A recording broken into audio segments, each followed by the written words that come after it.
ধন্যবাদ জানাই। আপনারা দীর্ঘদিন এই কয়েকটা মাসে আপনারাও আমাদের সঙ্গে পরিশ্রম করেছেন, এর জন্য অসংখ্য ধন্যবাদ।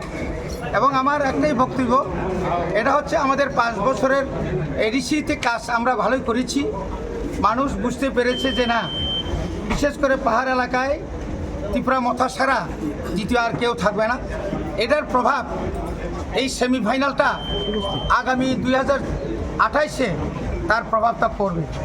এবং আমাদের উপর এই 2 বছর যাবৎ যারা বঞ্চনা করে রেখেছেন এবং আমাদের সঙ্গে যারা চুক্তি করে যারা খেলাপ করেছেন, এটা তারই প্রতিবাদে জনগণ আজকে একতা হয়েছে এবং আগামী দিনে আরও একতা হবে। আচ্ছা, জয়ের পর অনেক সময় দেখা যায় বিভিন্ন ধরনের সন্ত্রাস বা উচ্ছৃঙ্খলতা, সেই জিনিসটা নিয়ে আপনি প্রার্থী হয়ে আপনার জনসভাকে কি বলবেন? আপনারা নিশ্চয়ই দেখেছেন গত 12 তারিখ আমাদের ওয়াকিনগর বুর্জনগর শিবনাথ কমাকারীকে একদম কোনো গুণগুল ছাড়াই আমরা ভোট শেষ করতে পেরেছি। এর আগেও এখানে বড় ধরনের কোনো ভাইলেন্সই নাই। একটাই দুর্ভাগ্যজনক, আমি ক্ষমা চেয়ে নিচ্ছি। এখানে কোন দল জানি না, এখানে আমাদের কলেজের সামনে এসে কিছু হইহুলা করেছেন। আমার রাজারাম ভাইকে কিছু আর ওই আই কার্ড কিছু সিনে নিতে চেয়েছে, এর জন্য আইনের ব্যবস্থা নিয়েছেন, ধন্যবাদ।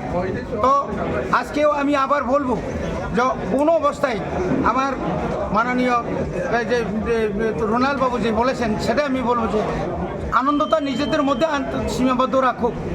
এবং কেউ যদি আইন নিজের হাতে নেয়, কেউ যদি উচ্ছৃঙ্খল করে, তাহলে আমরা নিজেরাই, আমি পরিষ্কার করে জানিয়ে দিচ্ছি, আমরা নিজেরাই এফআইআর করতে বাধ্য হব।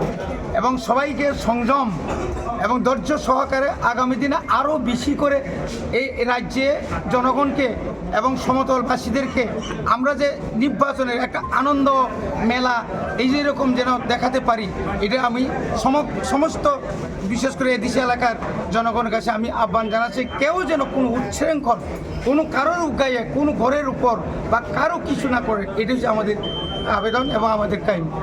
ধন্যবাদ।